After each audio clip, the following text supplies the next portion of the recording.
Welcome, everybody. It is Coach Les and Mr. Yarwood, and we are here with Yarwood's Matt Chat on StreamYard, and we are currently on Facebook on 3 locations, YouTube, X, and on Mr. Yarwood's new X channel as well. So he is locked and loaded. And today we're going to be discussing integrity. It is the current life skill at Yarwood's Martial Arts Studio for this month. Every month, Mr. Yarwood does a life skill to help support training people, not only in the studio, but as they walk into the studio. It is one of the things that they have to look at and say, and then as they carry about their everyday, it's the skill that they take every day into their life. And today's skill gives me a double thumbs up because it's what I have narrowed my coaching skills and coaching lane to be about integrity.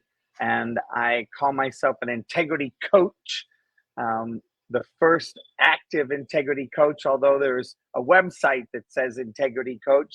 He doesn't label himself as an integrity coach. He just labeled his website integrity coach.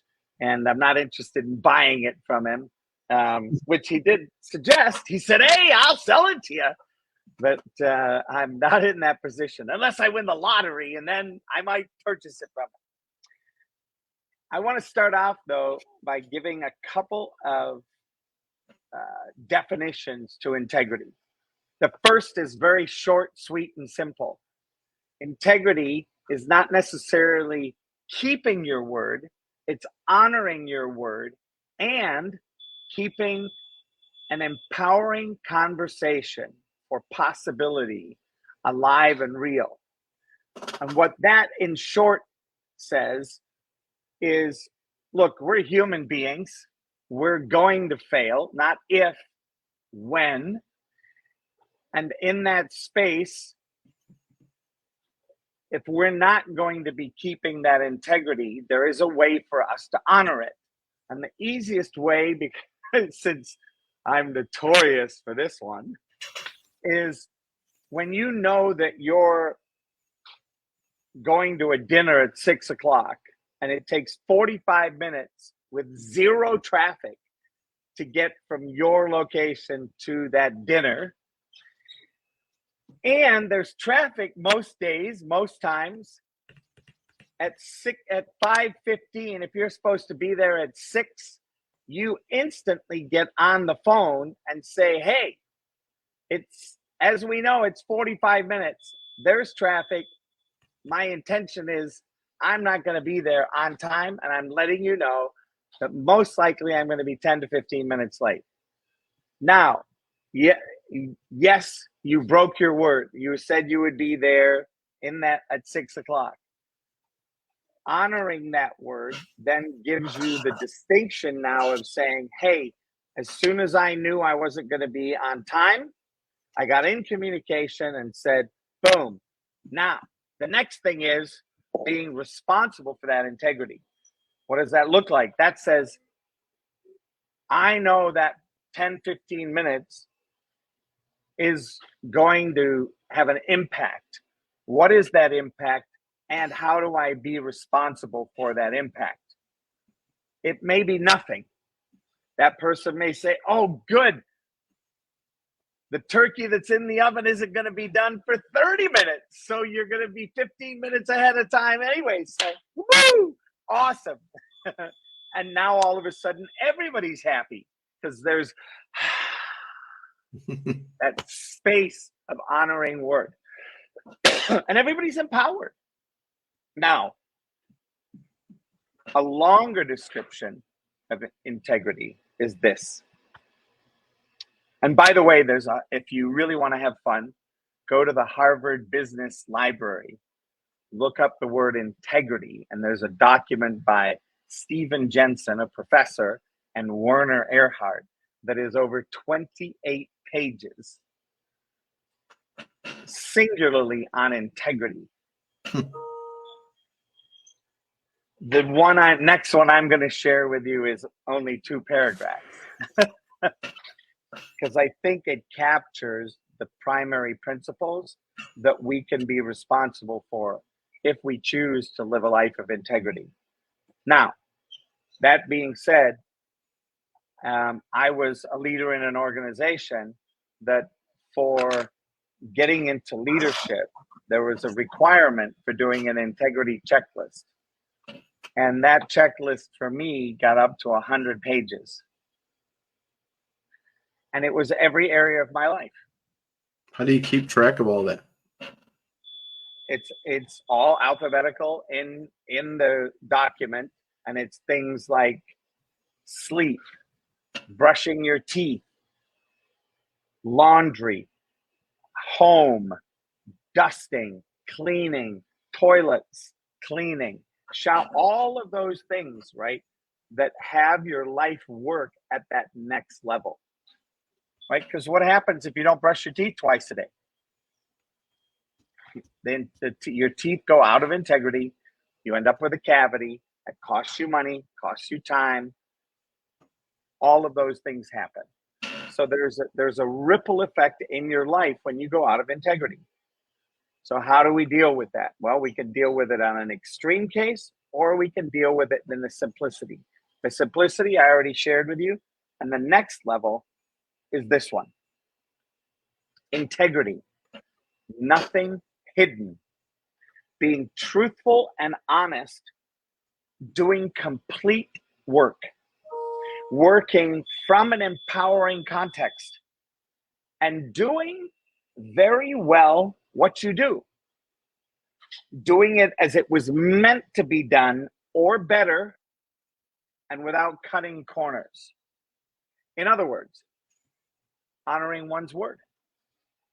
Doing what you know to do, doing what you said you would do, and on time, doing what others could expect you to do, even if you haven't said that you would do it, and saying when you are not doing this as soon as you realize you won't be doing it or won't be doing it on time. So the case in point is, if I know that my days I'm jamming and trying to squeeze in every iota of responsibility I can, and I see at noon that there's a ripple effect following me, at noon, I could call that person that I'm supposed to be at their house at 6 p.m. and say, hey, my day is kind of in a tsunami mode.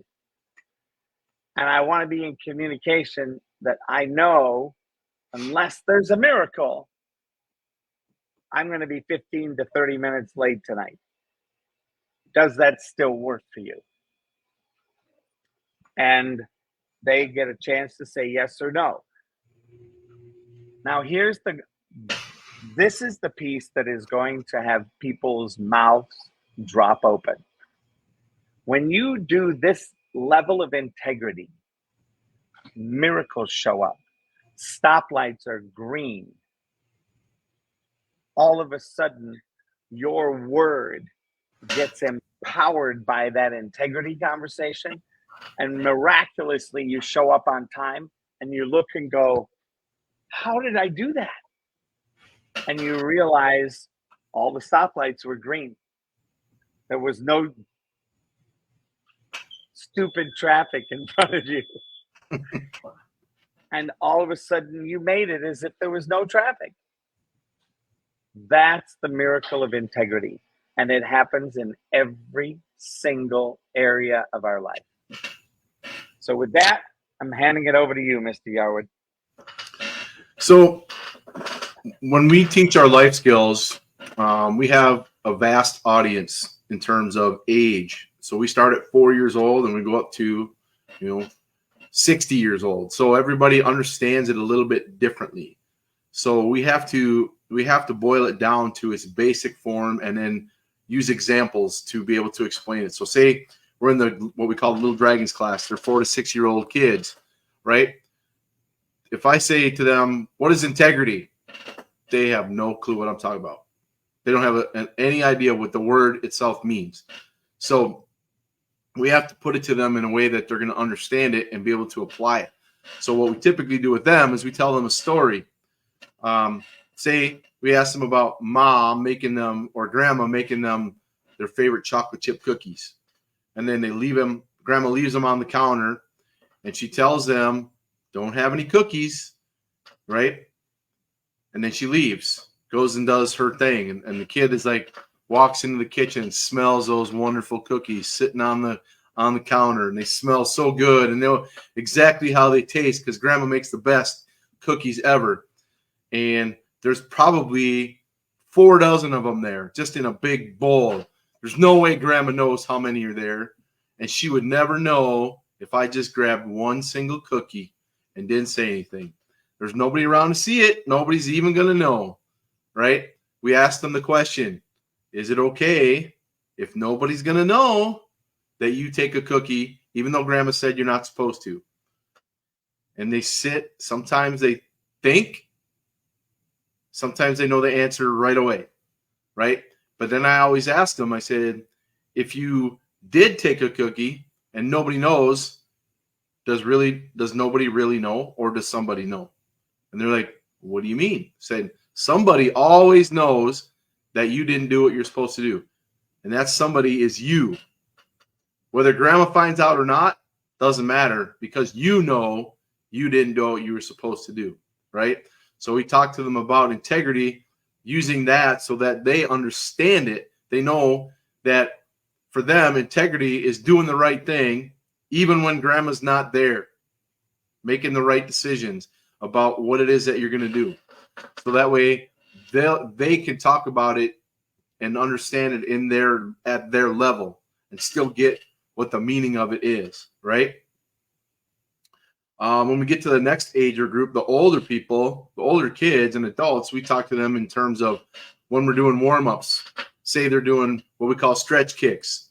When we do a stretch kick, every time you kick, you got to kick higher and higher because you're trying to get a stretch in, right? And all the instructors aren't always there to watch you do every single kick. So if the instructor doesn't see you, are you still doing the kick you're supposed to do, or are you kind of cheating a little bit because you don't feel like doing it? You got to make that decision for yourself, right? Am I doing the right thing by cheating, or am I doing the right thing by doing it exactly how the instructor told me to do it, whether he sees me or not? So when we put it to them in those terms, it makes sense to them. Doing the right thing even when nobody's watching, right? Are you at home training the way you're supposed to train, or because nobody's there to tell you, do you decide, I'm not going to do it? Is that the right decision, or is it the wrong decision? So then they start to really get a grasp on how we see integrity, and it kind of ties in also with one of our other favorite ones is that self-discipline piece, right? Having the self-discipline to make the decision to have good integrity, to do the things you're supposed to do, even when nobody's around to tell you to do them. So then we quiz them. We make sure that they're doing the right thing, and we're saying, hey, you got to be honest with yourself, because there isn't anybody there to keep you honest. So we have to make decisions as individuals on whether we're doing the right thing or the wrong thing. And we all know the difference.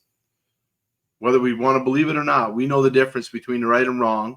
We can articulate whether it's right or whether it's wrong, and then we make those decisions based on that. So for us, integrity is boiled down to it, doing the right thing, especially when nobody's around to see you do it. So then we quiz them. We give them questions about, is this integrity? Is this integrity? Is this integrity? So they get a grasp and an understanding of what it is that we're trying to talk about. And then they can utilize it not only in class, but when they go to school, when they're at home, when they're at grandma's house, when they're at Target, when they're at Walmart, wherever they are, they're always having that integrity to make the right decision, whether it's the right decision or the wrong decision.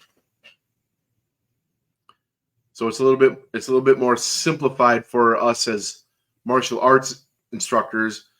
Obviously, the big picture, it goes into great detail about all the other ways of living in integrity and doing all those other things. But boiled down, when we really get down to the base of it, it's doing the right thing.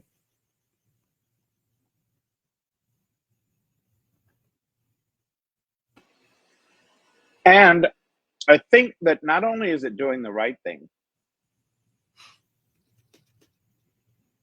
it's setting somebody up for the difference it makes to do it as it was meant to be done. Like if you're asking somebody to do stretch kicks and get higher and higher and higher, there's a reason you're doing that. It's not because it sounds good coming out of your mouth. It's not because I told you to. It's so that you can actually warm up your muscles, Mm-hmm. warm up your tendons. And then when you get to doing the activities, you don't injure yourself. So you're less prone to injury. Yep. And we also talk about when you're doing your form, have integrity in your form. When you're doing those moves that are in your form, do them with everything you got. Give it your very best. Don't cheat. Don't, like I said, when the instructor's back is turned to you, don't just go through the motions, right? Do it the way you're supposed to do it. Every single time you do it. Not only when somebody's watching you, but when somebody's not watching you. How do you act? Because how you do one thing is how you end up doing everything. And if you're not going to give all on your form, you're not going to give your all in school, you're not going to give your all at home doing your chores, it all starts to grow. So starting with the little things, that's where the base of it is, and it starts to go from there. And I think what I think people don't see is the fact that when you are doing things the way they were meant to be done, the results are so much more empowering. Yep. And it's something, it's like, look, I can't tell you how to balance on a pedal bike. I can't tell you balance. I can explain it. I can share with you how you can lead up to it. There is one moment in the transformation of not having balance to having balance that it suddenly goes click. And nobody can share with you what that click looks like. Nope. So to me, that's the nature of this game. And it's super powerful. And as a business coach, when people come to me and they say, I just cannot seem to get X and Y to work together. And I go, well, have you looked at have you looked at all of the factors that precede getting X and Y done? And when you do X and Y, are you doing it as it was meant to be done or better? And when you do that, are the results that you're producing consistent with that higher level? And that's the fun. Mm-hmm. Yep. Because when we start day one, we start teaching them that when they do their form, when they do their moves, every single time you do it just a little bit better. If you are doing it a little bit worse, you're not having the integrity of your moves. You're not having the integrity of your form. So we try and teach them that every single time you do it with everything you got. Because if we get to a point, you get to your point in your training where you're struggling with things, we have an opportunity to, okay, let's back it out a little bit. What is it that we missed along the way, or that you decided not to do, that put you in a situation that created a scenario where you're not able to do something? What is it that you didn't do along the way that we can add this ingredient that's going to make it so you are able to do it? And not only that, excel at it and move forward from it and get on to the next thing. Because if you get stuck at this one thing, you're not gonna move forward. So analyzing, breaking it down, and figuring out, okay, what did I miss? What did I feel like I shortcutted along the way to try and get where I want to go? Shortcuts are, a huge problem. They don't work. They might get you where you want to go immediately quicker, but ultimately they hold you back. Yeah. You might give somebody a black belt, ahead of time in a short way, but it won't do them any good if they don't know what it is. If they didn't do all the work that goes into it. Yeah. Yeah, it's great. It's really good. But that's how we operate. We have those expectations that you have integrity in what you're doing. I tell the students all the time, well, I ask them the question. Like if we go on vacation for a week and we come back, how many of you trained while you're on vacation? Raise your hand. And one of two things happens. Either they all raise their hand or they kind of go, this is no. This is you didn't. If you're not sure, you didn't. You either did or you didn't, right? So then I ask everybody who raised their hand the question, 3-letter question. Are you sure? And this is what happens. Oh, maybe not. Yeah. Because I tell them, if it gets to the point where I ask that question, are you sure? I already know the answer. So you have to think about whether you actually did what you say you did or not. Because as an instructor, and it's not just an instructor, but your instructor, I can tell whether you did the work or not. The results show me whether you did the work or not. Yeah. You can tell me all day long, but if I watch you and I don't see any improvement, that tells me you weren't doing the work that you said you were going to do. So then if you complain about the results you're not getting, that's on you. That's not on me. Yeah.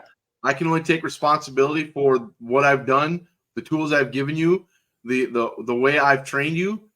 You take it to the next level. And if you aren't succeeding in that and you're not doing the work as well, then that's you. That's different if you're doing the work, but you're just not finding results. I can tell the difference. And, in my experience in working with you as a student of Taekwondo, if I've done the work and I'm not producing the result, when I show you what I've been doing, it's very easy for you to go, well, I know exactly why you're not getting the results. Yep. Here's what you're missing. Yep. And then the tweak then instantly allows me, this is my personal experience, instantly allows me to correct it, put it into place, and all that hard work still paid off. Yep. Even though I may not have been doing it with the utmost integrity. Sometimes, you have to give yourself some grace. Sometimes that piece of integrity, we may not know what's missing, the presence of which will make a difference. Yep. It's like a blind spot because we don't know what we don't know. Yep. And if you're willing to take that information and apply it, you're going to have the results that you're looking for. But if I tell you to fix something and then you end up not fixing it and I can still see the issue there, that tells me you didn't take the information and implement it. Yep. Or if you took the information and when you implemented it, it wasn't implemented in the way it was intended. Because a lot of times we hear information from people and our interpretation of that information may not be what you're intending for us to hear. Right. This is one of those keys, right? I don't necessarily hear every word Mr. Yarwood says. I hear my interpretation, my memory of the words that you say going in and out of my brain. He said, kick harder. And so my interpretation of kick harder means grunt, kick harder, faster, blah, blah, blah, blah, blah. and that may not be the place that you're speaking from, because there's a difference between power and force.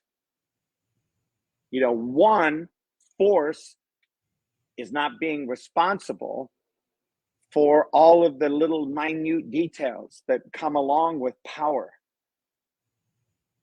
Force may be fast and just get it out there harder. As hard as you can. Yep. As hard as you can. Where power comes from, how do I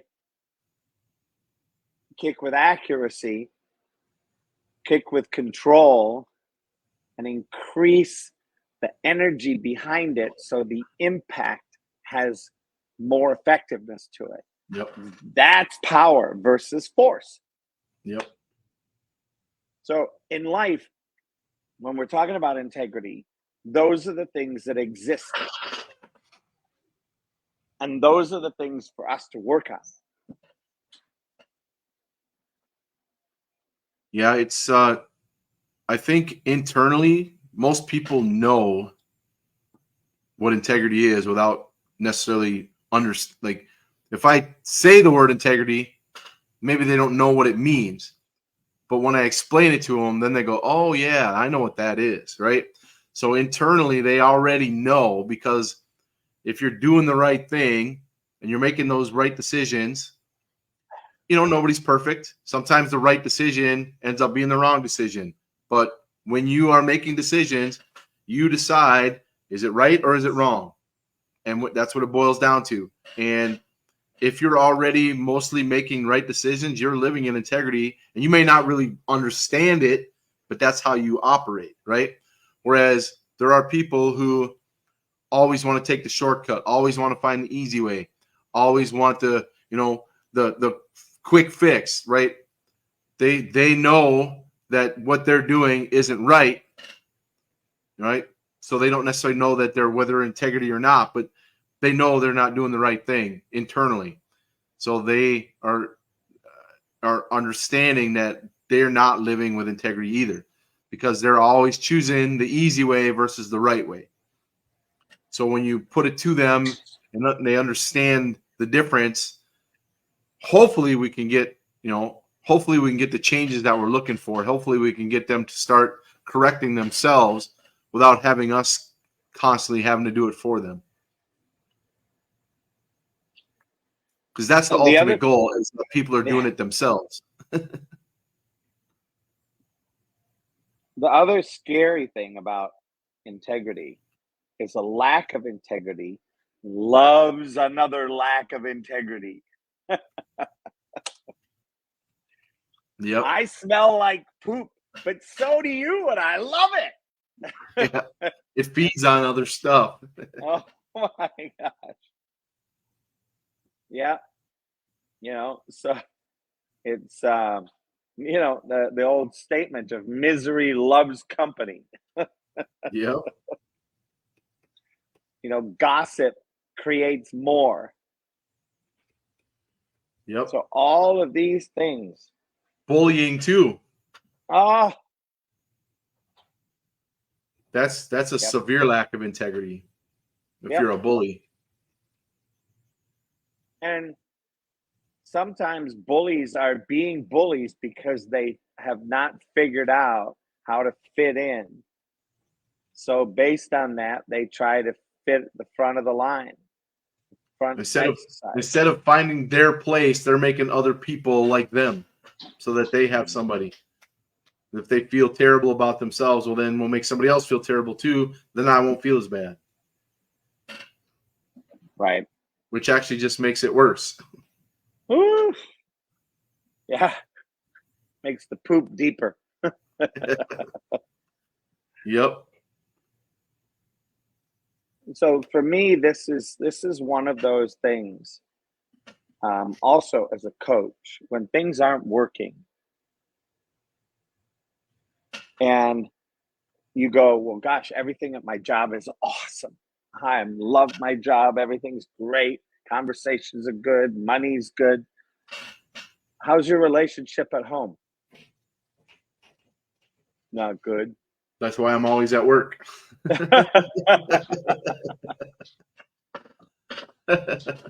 So having a lack of integrity over here does not necessarily mean you could put more integrity in over there and go, Yep. oh wow, look.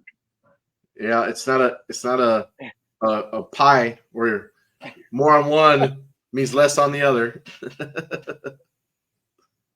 And the great thing in my position as a coach is when I start to have clients restore their integrity, both in communication, both in visualization, in the physicality of it. It's like literally watching miracle grow. Right? And now it's not always the happiest thing. People sometimes don't love their coach, i.e. me, in the middle of the poop. When I'm sitting over here going, well, dude, you just got poop on your pants. Clean it off.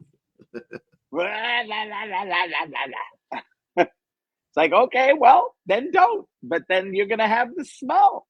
Yep. And other people are going to smell it. Which means they may not come and get service from you. Really? Yeah. So, no, it's a wonderful opportunity.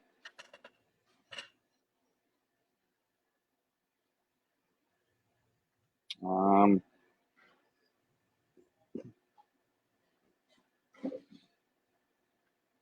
that's my notes at this point. That's what I have. Is there anything else you'd like to end with, or? No, I think we pretty much covered it all. I mean, it just basically, like I said, it comes down to right from wrong, making the right decision. Sometimes the right decision is the hard decision, but if you always make the right decision, odds are with you that things are going to work out. Things are going to go the way you want them to go. It's not a guarantee because, like I said, sometimes the right decision leads to other things, but ultimately you can't go wrong making the right decision.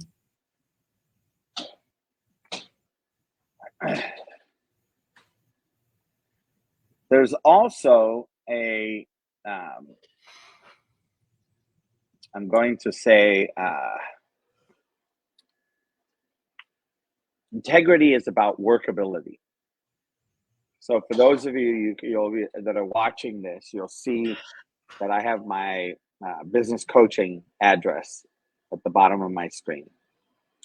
When you go to that and you look up and you look across the menu and you see coaching and you click on it and it says resources, there's some free resources there. Those are all PDFs and they're all free.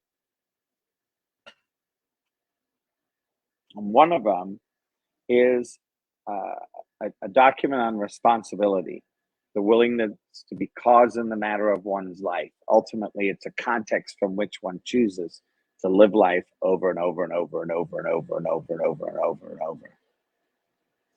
Well, when you look at the game of integrity, without integrity, nothing works. Think of it as a bike wheel and the spokes on a wheel. If one breaks, the rest start to take more and more and more and more and more load. Therefore, one spoke can impact the whole kit and caboodle. So with that, I'm done. And Yes, sir. Just really appreciate you taking the time to come together for us to do this, Mr. Yarwood. Yes, sir. And I will go ahead and play our 10-second Yarwood's outro. See you later. Take care, everybody.